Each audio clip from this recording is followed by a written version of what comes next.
تماشاوانên Çarpel Medya hûn bixêr hatin bernameyê me bernameyê Ropelên Rojava. Îşev li gel min mêvanekî giran bûha. Birêz Kamîran Hajo, serokê Komîta Peywendiya Karê Derva ê MKS û herwiha jî endamê Komîta Distûrî ê Sûriyê. Birêz Kamîran Hajo, hûn gelek bixêr hatin. Gelek spas. Em gelek kêfxweş in ku îşev hûn li gel me ye. Em ê biçek sohbet bikin li ser rewşa îro li Rojava heye û bi taybetî li ser rewşa danûstandina we li gel PNK. Ez dixwazim yekemîn tişt bibêjim. Beriya anha jî du sê înîsyatîvên hatibûn girtin bi taybetî bi alîkariya Serokê Herêmê Kurdistan Birêz Mesûd Barzanî, Serok Barzanî û lê ew danûstandin, ew li hev hatine, ew peymanên ku hatibûn imza kirin bi ser neketine. Gelo ev jar taybetmendiya ev danûstandin çi heye li gor we ye? Belê spas jî kêfxweş bû îşev sohbeteke bîrengî bora û her wiha pîrozbahiya televizyona we dikim û hêvîdarim serketî bin. Rasta sê tecrübe mahana gel hebdû me sê peyman amza kirin neçûne serî. Ya îro belkî taybetiya wê got ya herî balkêş ew got dewleteke weke Amerîka bi giraniya xwe bi hêza xwe got naskiriya dinyayê da got îro ew serpereştiyê dike û heta derecekê wekû garantor xwe nîşan dide ji bo ne tenê li hevatinê her wiha ji bo pêk anîne jî. Belkî taybetiya wê herî giring ferqa vê û peymanê dî ev be. Belê, ji min dixwast ez wê bipirsim wa berê persîva man da min xwast ez ê bipirsim gelo Amerîka garantor e. Hûn dibêjin ji xwe Amerîka garantor û ji bo wê çendê hûn bawer dikin wê ev peyman ev carî wê biçî serî. Tamam baş e. Anha tiştê ku heye heta anha tiştê ku li medya tê gotin dibêjin we li hev kiriye li ser sê bingeh. Yek mesela danûstandina û dîtinên polîtîk û ev dosyê yani ew li hev hatine di nav wê qonaxê temam hel bûye. Du qonaxên din mane mesela rêveberbertiye, mesela îdariye û du jî mesela leşgeriyê. Ez berê dixwazim li ser mesela polîtîk e. Ji ber heta anha her kesî dibêje temam we li hev kiriye ji warê polîtîk e. Ez dixwazim bizanibim, ez bawer kim milletê me hemû gelê me dixwaze bizanibe wel ser çê li hevî kiriye ji aliyê polîtîk e. Tiştê ku em cê fehm dikin yek dîtina we li beraberî opozisyona Sûrî û duyemên li beraberî rejîmê sisê jî ez dibêjim daxwaziya we ji bo gelê me yani di hundira Sûrî paşaroja Sûrî em wiha tê digihin ku we li hev kiriye. Gelo hûn dikarin ji me re bibêjin ka ew puanên polîtîk ku li ser wê ne de we li hev kirine çi ne? Bi rastî min dixwast ez bêjim yani ez hinekî wilo rehettir jî vê meselê şîrove bikim lê ne ji mafê min e. Yani ez xwe dizanim me çi lev kiriye û ez xalê wê jî hemûyî dizanim. Belkî ez hinekî tiştan ser bêjim lê ne hatiye ragihandin û ne ji mafê min e û kesî ew maf nedaye min û nedaye kesî dî jî got tişta derêxê. Ji ber me xwestiye got weke pakêtekê derkeve. Lê ji bo wî mesela xwestina me ya miletê Kurd di Sûriya da her maye li ser ewa federalî yani ma li her du tarafa lev kiriya got federalî tiştekî baş e ji miletê Kurd Sûriya da. Ji bo wî mesela rejîmê û cihên dî yani opozisyon weke te gotî hin xaltê de hene ez naxwazim bikevma dîtaylê wê de ji ber got bi rastî wekem gotî ne ji mafê min e. Lê li hevkirin çê bûye yani ya herî giring li hevkirinek serva mesela çê bûye û dîtineke siyasî weke hevdû girtiye kamil e yani ti ew xalê zeîf û ew tê de nîne. Ji mesela weke te gotî têkiliya bi opozisyona Sûriya re bê yan jî di Sûriya giştî dem çilot fikirin çareseriya siyasî im çawa dibînin xwestina miletê me çi ye vê awê de me lev kiriye li ser wê ne. Zêvîdarim yani miletê me jî bimêne li hêviya got tev de derkeve ji ber bi rastî از ما في خنا بينم از زيدا بيجم ونتبدجي وخوندي الجه جهانك تشتن دركتنا بس نبتمامتي وكجو تخستن خال بخال هيدر نكتي. بله يعني از باوركم شخوا مغلق مايا ودمكي از تدقهم كو او مسألة كو بتشكي قرتي مايا او شخوا فيانا او حردو طرفين اكل هفدك وينا قصد يعني وينا دخلت يا از اصرارناكم السربي نقطة باشا يعني او مسألة يا كمان شوية أنها دو تشتندن يعني ناف الهفاتنا وقلت يا إدي أمي مرحلة دو دس بيبكين ودوفرا بافاجو يكي إسيامين قال له إدو دوا دس بكر يانا بله او تراس بيجي عيني وقت فقط هو كي سي بنجه سركة هبون تدا يك سياسي بو يك جي عالية بإداري بو يك جي عالية لشكري بو قناغات دواجي دس بكريا وبلكي نزيك شي يعني دس بكريا وهن خالجي اللي هفكرن تدا تشيونا مخابن يعني او جبرجو بروسيس دمشي او ما في ندانا كسي هردو طرفاجي قلتنا حتى بتمامتيا بنفنكن تشتقدرنا كذا مخابن يعني از نكار ما هو كماري تا بروجرام داني بو لسر بيشوتشونه هفديتنين انا كسي و بيانكي اللي براسي تجمنا برسيبو مجي دينا كذا يعني نفس از بجنا ولا بلا تشتكي دي بلا أمد في مسألة النكار بن زيادة هرن إلا شروفنا يقولوا بكلام فري يعني. باشا يعني مسألة إداري أنها أجر هون نخوازن نجمرة ببيجن وتشيل هفكرية كمان نجمرة ببيجن وتشيل بروبلم مايا استنكش مايا برسجريكتنا يعني كمان يابين هذا هون السر تشيل هبناكن. زني جبرجو دانوستاندن هيد بي من نقول يا مثلا فلان تشتي لبناكن مثلا فلان تشتي لبن جبر هيجي دانوستاندن يعني هيل دبرك أما نقول يا والله أم جبر هبدو رابونا جبرجو نجهنا شارك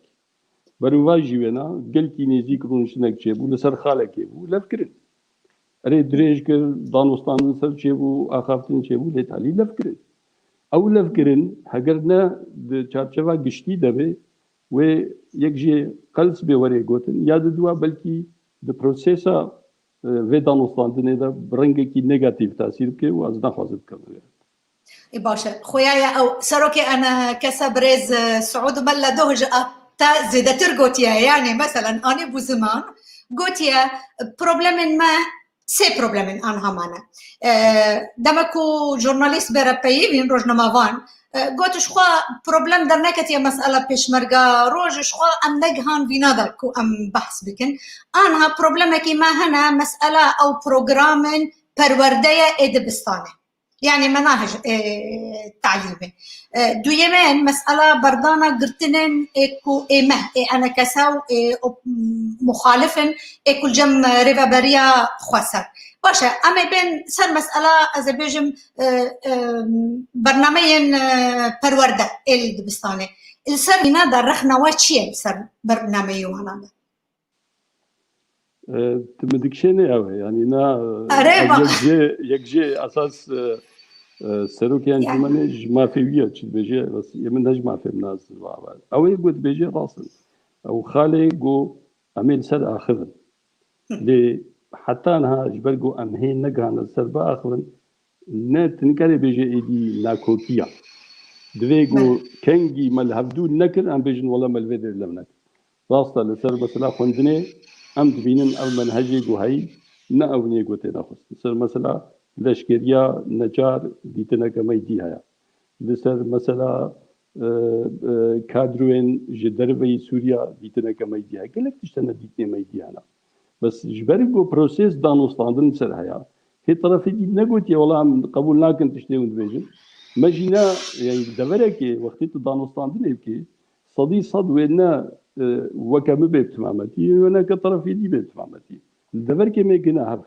يعني هجار او نهت هبه واز باورم شرط جي باش نجبوي خاطري الهفكرنا ككردي بلكي باشترين شرطا تايبت مثلا هبونا امريكا وكدولتك بهز دولة جوكاري تأثير الدولة جيران جيبكي تأثير المجي بكي تأثير لهر كسي تأثير بكي وهر واحد كل جي فهم بكن جوهاتنا أمريكا ما ده زالودي بكيني هفدو بلكي أرمانجنا جديد ده سرقام نزان يعني أم دخينن كقالوا صبي أمريكا ويجكي شناكي جبروينا از باورم يعني فرصة هيا مروف وقت اشتيقو ناكوكي هنا هر أخافتن شقل سد ببي ودريج ببي ونجي زحمتين بكشينن وصدي صدوك طرفك وطرفك دي نبي لفرصة هيا بقنا تشتكي باشا از ديسا اسرار دكم يعني انا برسا كدين ازي بكم مش قالي كدين ازي مساله بكم الجور زانا بوناته الجور تشتي اقهداريه كل جمتهنا قال له اوبوزيسيون السوري انا هذا هرمن اكو دبيجن رزقار كريه لادلب اذربيجان بلا العفرينه بالغازي عنتب الهندره تركي قال له جدمك وهي اوبوزيسيون السوري حتى انها الجور اقهداريه وبروغرامكي جبو حمود درن اكو رزقار كري بيك اني بو بروغرامكي هي اكو اوبوزيسيون درخسيه اورتيدا وحمود درن اكو بن كنترول وانادا او بروغرام ليتي خوندن تشتكي وها هي شنو بروغرام قصته يعني منهج التعليمي منهجك بلى منهج التعليمي قالوا يعني اوبوزيسيون منهجك تعليمي يك منهجك تعليمي جبو حمود درن اكو بن كنترول وان هي يعني تنا اوجب بكنانين بل الزنم حكومتها قوية يا مؤقتها حكومتها مؤقت جاجانا وكتاب ومنهج وأونا وحتى العفريني زماني كردي دوقت كده خصن قد خبقن ناكوكي واوشي بوذي مسألة دا از باور منها جاركي دي هاتي بس نبرنجي قوام تخواز نيجي وها نا منهج واهنا منهج واهنا ومنهج الجور بجي دولة سوري وقهرتن تداها الجور بيواني شورشا سوري جو اوبوزيسيون سر او كي او منهجنا ديتنا براسي از نكرم صدي صد بجن بسوياوي تشي او جوا لازم حكومتها دمكي دوا هرمي جو تدا دسلا دار الودري واتشي جو او بباورن وانا قرار بدايه بدنا خندل او برنامج يوانجي جاليه رسمي جاليه فرمي جاليه دولتها تقبل كن ازبي برسيدي كي مش بوتشي اجبركو برانيا رخنايكو برانيا يعني يك جوان رخنايا جبو او مناهج ريفابريا خوسار ليتك كرن تبجن او منهج شخو كسك برسمي قبولناك فرمي قبولناك وزاروك ما قدمكو بفي منهج دخينن شخونا قبول كرن ونكارن بدبلوم خو بستينن ونكارن خندون خو بردوام بك قال له ازويد برسم او زاروكن اكل هرمن ريفابريا خوسر او جي وكا حمو زاروكن سوري مخابن حزار مخابن ايكو قوشفر بونا وايكو لتركيا والادلبه والعفرينه والحردره ده يعني تشتكي ريفابريا خوسر جدايتي جاليه الناس كرنا بروغرام جداي مساله اوبوزيسيون سوري بامن بقاسكو اقهداريكو ازدزانم فرقي وانتنا اي اوبوزيسيون جي عينه تشتا قالوا تلسربينا لا تشد بيجي اوبوزيسيون هناك دولة قبول دكن يعني از نشاش بهم قطر وتركيا ونظام حتى بحث فرنسا ده تكرن جارجانا دو مسيداز لنكي دو مسيدا نقلكي شارزاما لحتى درجة كي تشتند ام نبوير نجي واتشتيقو هاتنا صديصات منهاجيق والويدريتين او كرن وصديصات لقور بلي ما بي ام نبحثا ويتكن ام نها بحثا دورك يتكن جو كرد لي ام اتفاقا كي بابرك وقت ام اتفاقا كي بابركن منهاجن هنا ام لبكن دسر يعني شيروك نا هوقا وكا بي قليكي عاصية قويك نكي لدورك از نها تيم دبما شريكي دسلات دارية كي لكردستان سوريا الورد في ديتنين مهابن هاگر از هرم وتبليوات تشتي جو بري هاتنا كرن جو نبدلي مبون ديمك تمعناش بقى ناكوكي قدنا مدى هبون تمعناش لنبون اساسا تبليوات بباناش كنا حوجة بوه جبروي اذنابينم يعني اف جيروكا كولو قليك يوي زحمت بيقو ام لسر عبدو بيشروجا خندواني كرد زاروكا كرد چجير باشا ام الهبدو بكن نتشتكي ام صد شر بكن يعني والله دي وكا مبه دالي ايديولوجي دا يعني وكا طرفك دي بي دالي ايديولوجي دا نا نولا دوی دوری ایدئولوژیا به مثلا ابنا مافی خندوان و زاروکی کردایا دور ده از باور ممی کار بناو بکن اساس یەک جوات تشتێ باش لەوێ هەڵکردنێدا گو ئەم دخوازن يعني حكم نێ ئیدئۆلۆژیەکێ بێ يعني لور شركي سياسي هبه يعني ناكوكي سياسي لنفكرنا سياسي هبه جبوي منفعتا بكبه هم ولاتيه كرد البدري بتشجيره باشا انما سلكا حزبيه جواز بيجم ولا متشو مزي ما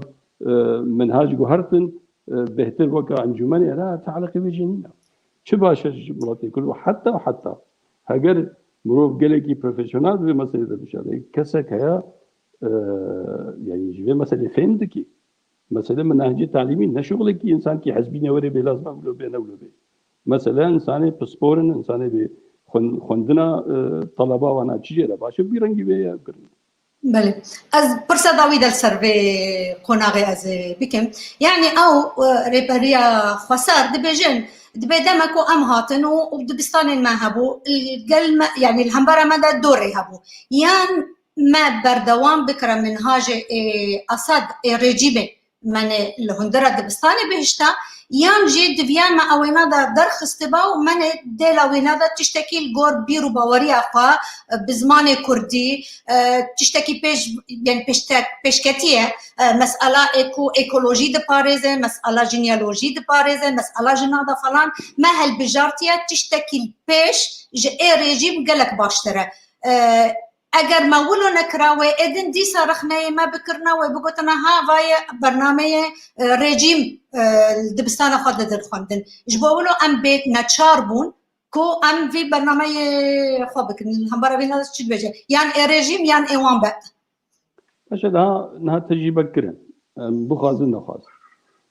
ام خب اشتهاق صال رودن ميزنن كا في تجربه وانا تشقف دا خوندواني كرد ام مو مناقشه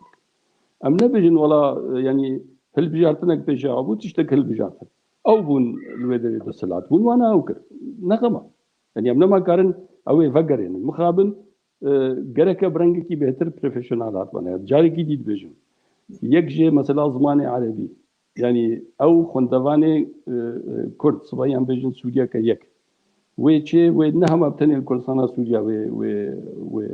كارمن والجهكيدي كارمن في زماني فرمي عربية حتى وكيلو أزخد كوميتا دستوري دما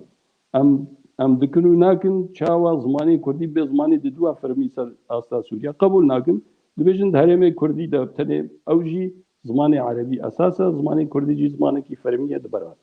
يعني لازم أمره ولو بفكري دام زماني كردي أجي تخوازم ولا نبتني زماني كردي جامعة بزماني كردي بن ودولتا كردي هابي چيروك نابا چیروک ریالیته چیه؟ یعنی اف طالبه گو ایرو مشیان بیه و مدرسه صبحی پشتی خلاص بکی پیش رو جوی چیه؟ ام بیرنگی بفکره و مشکلات جنبنینا نمعقول از بيجن به والله جماعة زماني كردي خصيا منهاجي هذا برواج بينا محمد خصيا زماني كردي هذا لي وكما قلت يعني لي ام بفكرن لي تجربه جو درباس بويدا جبر هن طلبه هنا جبوي خاطر صفكي هرنا صفكي مجبور بعربي بخوينن وبري بنا تبدا بكردي خوندبن اي باش بيت شلو تشبي يعني انسان كوي صفين هذا جنو عربي بخوينه وينه صلاب كردي بتاني خوندبن يعني هناك تشتي براكتيك انا دابا مثلا دا برو سر بفكري ودي ساعات بجم يعني مثلا لما مثلا انجمن هاتيا تشتكي خرابك يعني بري قالكي اباب نا تجربك هو اموي تجربه دينا صار ماصي ميزنن الكودري ما غلط كيريا اموينا راس بكن بل كودر راس كيريا بر دوام بكي بله راسته يعني اول سربينا دار تشتي انتريسان تشتكي جرينجي هون دبجن يعني مساله بلا كوميسيونين اي بوسبورا في ايشيدا وبرنامج يارون وبلا بتشن السر عرداده خوندبانا بفينن كوميتا تشي بكن بنرنكا هاشتيا كي جان اصلي بله باشا باش نياري كي بر جرامبو هاي از درباسي قناغه كده قناغه دو مساله ليش قريه اوینا دا پرسگرکه کی خویای مزنه از دزانم که هون نخوازم پرزیده تیکه بنا لی از الگور آگهداری که دزانم گلو هون دکارن یعنی مثلا ریوابری خواسر دبیجه چه نابل عین جی دو هزن لیشگری هیا جبركو اگر دو هزن ليشغري تشي هبه وعين وكا او هريمن كل بن دستي اوبوزيسيون ويبهفدو كابن ويهفدو بكوجن ام ناخذنكو براكوجي تشي ببات ام ناخذ دو هيزن تشكدار العين يجيب باشا يعني هون چرا يعني مثلا هون دبيجن بلا يبيجي او بمين وكا خويا جبو باراستنا دربا مثلا بيشمرقا روج مسألة باراستنا هندرين إداري يعني هون دبيجن بلا حريكي قسمكي او بباريز يعني از سري خدا بيجم هناك الآلية ديريكا ونظام تربس بي وفلان الوربن ايدن الآلية حسكي وشدادي با هون شيء السر كي جام بنجهي هون الهفدكن او السر مسألة كوماندوما يعني ريبا بريا في هذه ليشجري هون شوا باشا روجا ويد فينا قالوا ويد ناف ليشجري سوري با يان ويب سري خوب مينا ناف هريم كردستانه چه دكاره هما تشتن وها بوانن بچك السر مجارج مره بيجه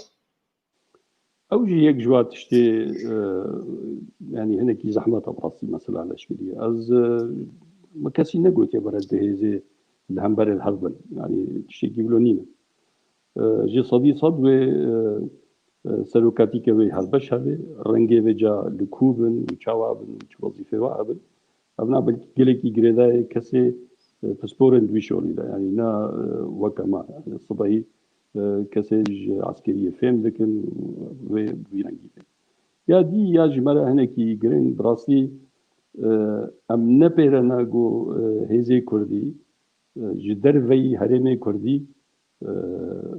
يعني كاربك مثلا او تشتي يقول وقت كيبو لدجي داعش وانا نجار بأويرا بأمريكا را وبهالبيمان را بهزين هالبيمان را راست لازم بو هاتا كرن لي دبرا اوجيتين دبرا مسألة سياسية يعني دبرا ناكوكية نابرا عرب وكردا دلوي دلي هناكي نخشت نرازي بونا تاني شاندان يعني شاوا مثلا كرد بونا حاكم بري شندرو جابوا المنطقة ديرازوري داعش قران وخلقي كي داعش قران جاري كي دي برنجي كي دي هاتا وكرنجو كرد هات نظل ميد ما تكنوا نظام شكل بكي وحمواديت يعني حتى جانا مظاهرات بنو أكبر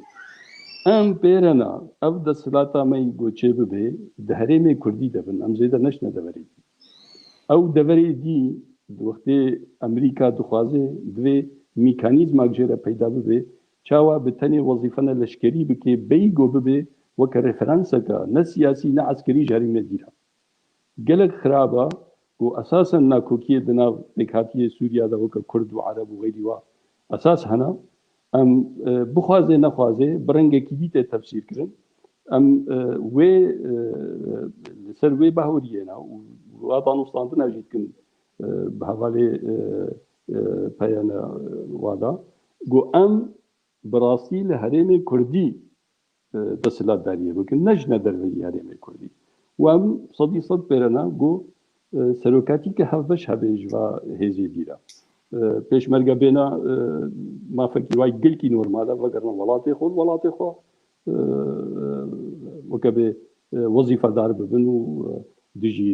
تێرۆرێ بێ یانجی پاراستنا هەرێمەی کوردی بێ ئەم لێ چارچەوێدا بگشتی خۆست ئەزاو بکەم ژێ زێدەتر وێ هەنێکی جارێکی دی مەجالا خەلکێکی پسپۆر بێ دیواریدا بله شخوا گرێدای بێ قوناغی دیسان مەسئەلا لێشگەریە مەجبوریە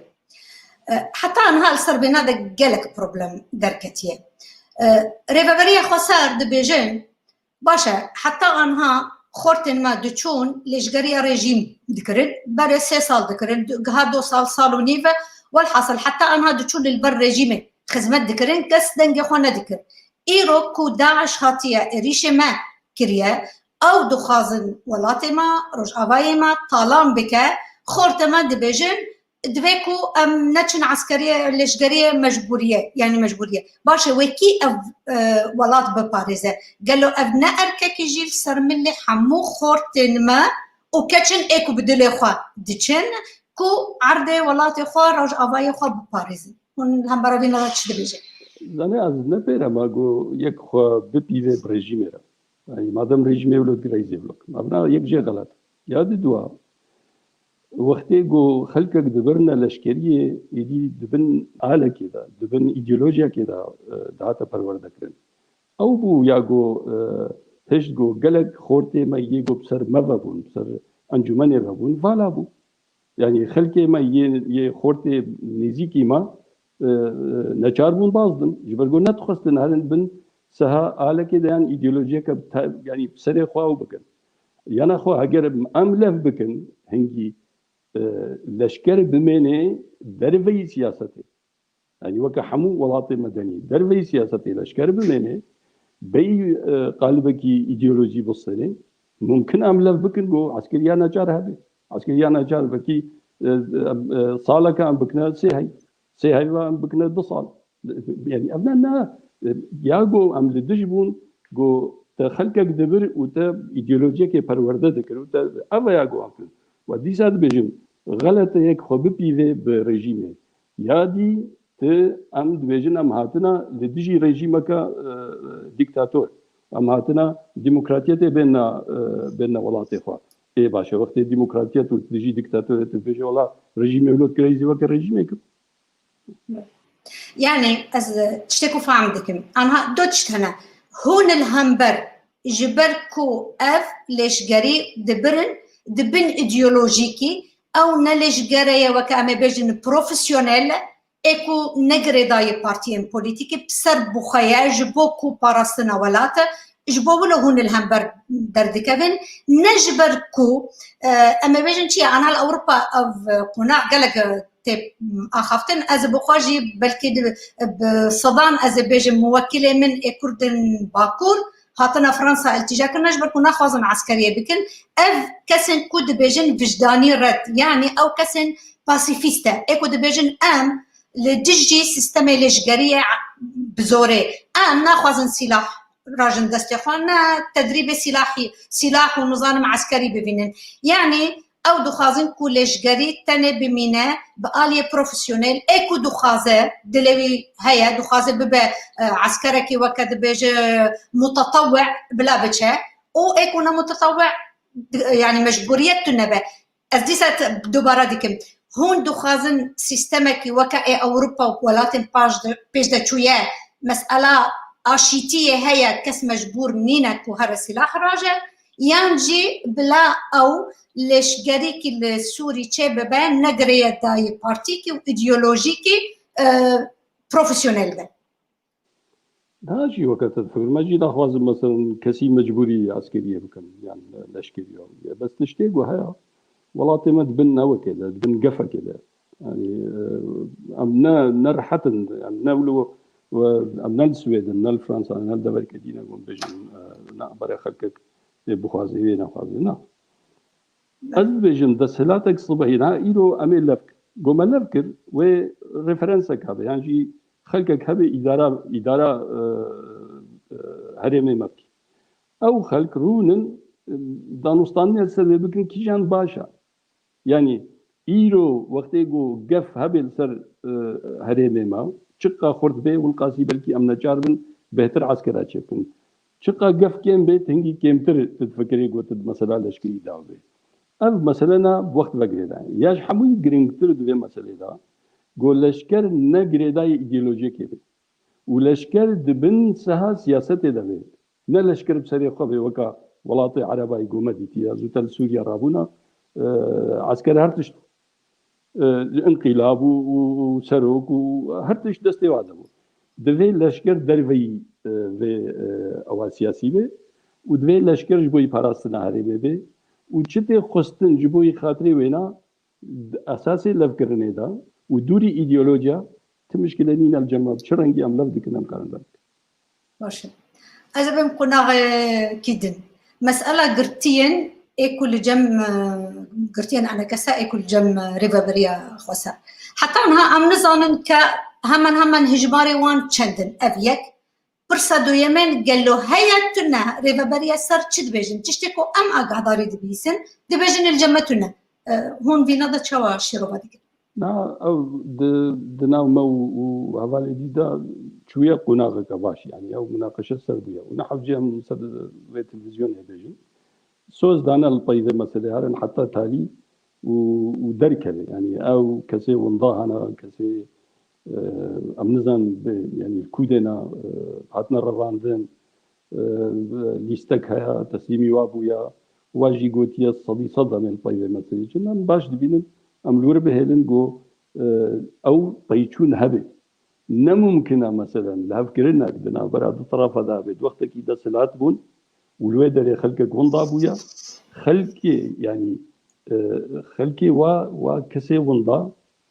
مافەکی وای ڕەوایە زانبن چ بە زارۆکێ وا هاتیە چوونەکو دەرێ ئێمە هەواڵێ مەی ڕێخستنێ هەنا ئێ خەلکێکی زارۆکی وای نۆرمال وڵدا بوونا ئەو لازمە دەرکەوێت و حتا دەرەجەکی جارێکی بەلاوەکە دەرخستن لەسەر هێنە خەلکێکی گوتن ئەم بەرپرسن و سەر هێنە دیژی گۆ ئەم بەرپرسیاریکە ئەخلاقی یامە لەم بەروایە ئەو پرۆسس دوور بە دەرباست بێ و دوێ دەرکەوێت ینی نەممکنە ئەو مەسەلە ولۆ بمێنێت نە تعالی ئەخلاقیدا نەژ مەرە نەژ دەسەلاتە ئیرۆگوهایی نەش کەسیرە نەممکنە مەسەن ئەو ئینسانی هاتی وڵداکردن ئەم پشتگوه بکەن ئەم بێژن وەڵام لەم هاتن و دیار چوو چ ڕەنگی مابێ دوێ ئەو مەسەلە چارەک ژێ وەرێ دیتن مەسەلێ عامودێ بن یان هەواڵێ مەی وڵدا یە سەرکردایەتی مەی وڵدا هەنا خەلکێکی ناسکیری هەیە گەلێک ئینسان هەنا دوێ ئەو تشت خویا ببن یانی بله يعني مثلا وكا هون دفينن حرد مكير ريفابريا خوسر ضد خاطر عشير عربة و أزبيج بالصدان تشكدار داعش برددن أجر أو هفال نوا الدستوان با شاوا يعني أبانا دا ديكارن إيه عربة تشكدار داعش بدن خاطر عربة وانا دا بردن وكردا دا الجمخوا قرتي بهيرن باشا أجر نال جموانا دوێ دەرکەوێ ئەو کەس وەختی وا داهاتیە گرتن و لەشکرێ وا هاتنە برنا یانجی ئاسایش وا هاتنە برنا دوێ دەرکەوێ کی بەرپرس بوو و چلۆ چێ بووە و چاوا بووە و ئەو بەرپرس ینی هەرێ بەر محکەمەکێ تشتێک ببێت ینی ئەو کەسەی وەندا خەلکێکی وی هەیە مافەکی خەلکێ هەیە زانبن چ بزارۆکێ وا هاتیە ئەم بێژن ناوەڵا ئەمە برن و ئەم نزان چ سەرێ وا هات و لە چێ نابێت بەرپرسی دووەندابوونا یەک دو سێ چار ئەو کەس دوێ خویا بێ ینی ئەنزان جەموایە نەرجەموایە مایە نەمایە ئەس بێ وێ ینی کەژمە نزانێ ئەنجەخ ئەو زانبن بەس بێنا دیار بکرد بله يعني از وينادا او جي يعني فكره خلق وينادا بيجم وك حقوقي او جي مسؤولا جبركو دمكو او كس هاتبو وندا كرنا اگر او بخواب بوزيتيف وان نيجرتنا كماني او مسؤوليتي وان اي نيجاتيف جبركو انسانا بن حكم وانا دا حكم داري وانا دا نباراستنا ديسا او جبينا دا جوان او اركاوان بو وجوان تيخوستن بله اما درواس مجارك دنبه أنها هون أندام كوميتا دستور إيه سوريا بلكي هنا تماشابان ما كردن باكور بمسألة دا زيدا نظانا أزما خوزن پردور ودريج بكم ليه هالبجارتنا أندام نفي كوميتا بو مسألة كي دور ودريج يعني بري أو بريارة كونسيا أو لكاريا يكتيا نتوا 2015 هاتبو قرتن أو بريارة 22 والور بحثها مسألة دستوري كرنا ليه أو مسألة ولو ما بو حتى ما هي كده 2011 السوتشي مسألة أو كوميتات شكرنا دستور انبساط دستور در كتبو أورتي وويش هايكوتن أما بينجي كس جالية أوبوزيسيوني ويلي تدا جي بقرن بينجي كس جالية ريجيم وبينجي كس بسر بخنا أنغو يكتيا نتوا ويوانا بهالبجيرة ديسا أو بشتي سوتشي من قوت ما هي كده 2011 هوقص أو دولات السر حركسي تركي هناك جارنا فيتو يخداني بو السريكي دوفرا الروسي فيتو يخدايا ريجيم فيتو يخدايا إيدن بفردة وردة يعني حركس طرفداري في كوميتية إيكوتي دا وكده بيجن جارانتور بويا ما في وي هبو كوفيتو يخب بدن السركساتيا كتبلي ببلي تبليل نابم جبول الدور درجك شانديا وداويدا دمها ايلوله 2019 تشبويا يعني انغو بشتي 19 حتى او كوميتا تشبويا هونجي تدا هتبون هالبجارتن تدا جيكي وقرتيا نبسا فينا داجي بشتي وينا دا بشتي جيبينن يا كمان دو يمين او صدو بينجي حد وكد هالبجارتن تشكرنا كوميتاكي بتشوك اتشلونه بقمانا من تشبويا دي صدنا في تشلونه هون دركتن أورتيدا أز باورم بلكي كرد هون تاني هنا از وين نظام قال له هون جيت تدنا بنافي انا كسي بتشنافي هون دنافي كوميتا هاتبو هالبجرتن يعني بري از وبيروزك مش بركو او سركفتنا كي برو برمزن من غوتيا وقزور درج من كرج بوكو بجهن في هالبجرتن تشتكي هي سامبويا لي بالي انها هون تدنا جمره ببيجن هون بنافي انا كسي تدنا قال له كسدن كرد هنا تناش كي جان عالي بله راست از ام بنابي انا كسلور ونچلو نهنچلو بينجن bazda ji rikberiye, bazda ji rejime, bazda ji yekîtiya milata ye. Kurd mixabin ez tenê verin. Yani belê wile. Yani binavê encûmenê em vedine. Barê te giran e 3 milyonên Kurd hemû çavê wan li te ye û her tişt anha girêdayê destê te ye. Bi rastî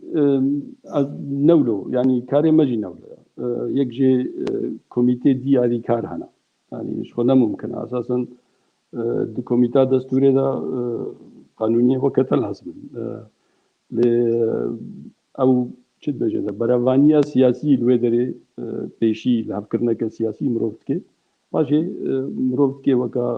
tekstê qanûnî mesela destûrê de. Vêca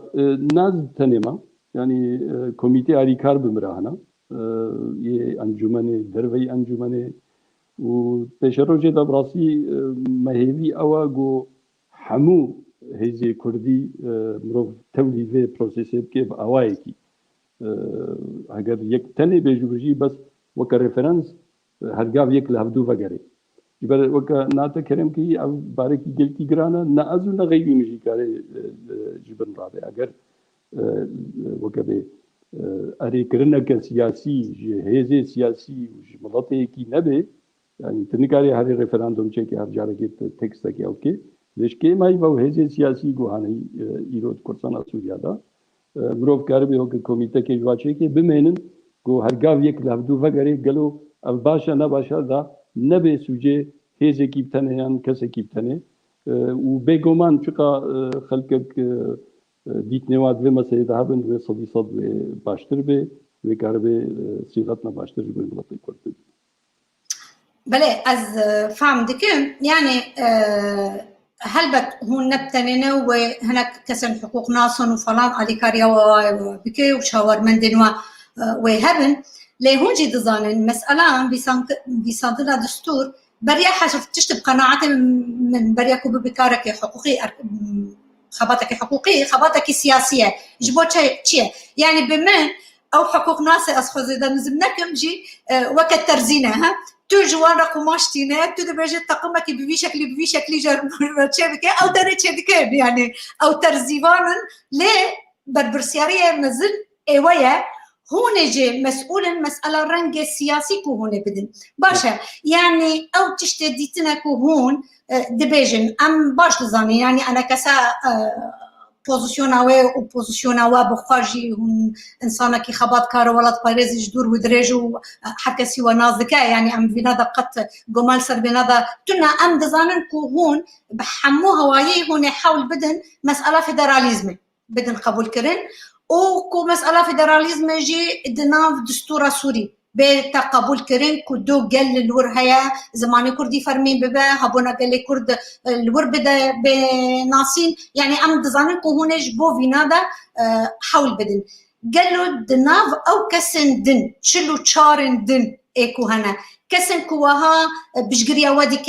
هنا برن هندكن تشاوانا یک جی اگر هم فدرالیزم دست بکن براستی مرو ریالیست به اگر دولت مزن لب نکن جبوی شکل دولت سوریا بگارن نممکنه نه انجمن و کرد حموجی میکارن وینال فرض بکن يعني ام بيجن ام 15 صدينا ام نيك ام 15 صدي 85 صدي فرض بكن نه منطقيه دمينه دولت اگر بخوازن بگهوینا شکلکی و خیات کی يعني اف هرمي گو کتنه بندسته جهجهادا هەگەر هالۆ درێژ بکەوێ بێ وەکە دفاکتۆ ئێدی فێدرالیزم ببێ جارە یادی مەسەلا ینی خەلکێکی نێزیکی ما و پشتگرێمە هەنا لێ نەخورد ینی ئەم پرسنە بچووکدا زەحمەتیا بکشێنن ji bo xatirê zimanê Kurdî bê yan tiştekî dî bê em zehmetiya dikişênin em tu dizanê yanî belkî heftê sala jiyana siyasî di Sûriyada ne asayiye ne normal e her bin jêrdestî diktatoriyetê de yanî sê nifş belkî wilo derketina got tiştekî ji demokratiyet û wekhevî û maf û wana bi rastî nizanê و اف صالح شورشي نه صالح ولو راحت بونغو تبهلي خلقك خوبيره بلند بكيد ويا واسطه برواج بينا خراب تربو يعني تندو توجي زياده تربو دوله تشقى تنشو تند روجي مقابل دوله ابون و هاوي دورما نا هواك خوشه گمرو بيجي ولا ديمقراطو همي قالكي راحت همي كاربن ما في خود دست بخن جارێکی دیەز بێژم دەولەتێ بەهێز یەگۆ دەستێوات دۆسیا سووریادا درێژە نە ئاریکار بن وێ gelekî ji miletê Kurda zehmet bê lê her em ê berxwe bidin divê meselêda roja got medît mafê Kurda divê destûrê de nayê çespandin bêguman Kurd wê ne beşdar bin yanî wê ne beşek bin ji wê navê wê emza nekin ser destûrekî got mafê hatê de ne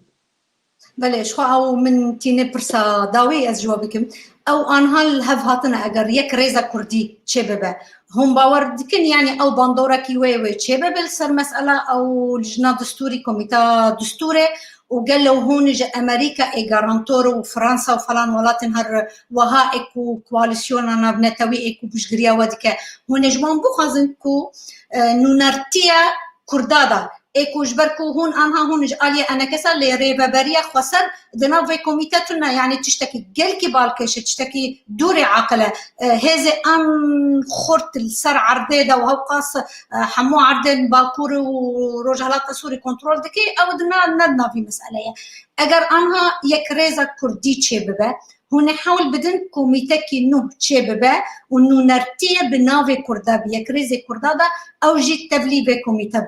وتشتكي بيه هورتنج بوا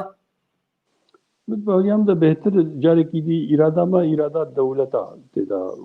گلکی گرنگ بێت ینی تەبخۆ بەحس کرد دەولەت ناوی تۆ دانی سەر فلان و فلان نەدەشتن کەونە کۆمیتەکێت ینی شخصیشی حتا ji ber wê rola Amerîka û Fransa gelkî giring e û dibêjin neşkere dibêjin yanî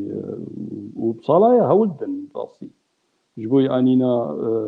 rêveberiyê de fa komîta de ser nedikir يعني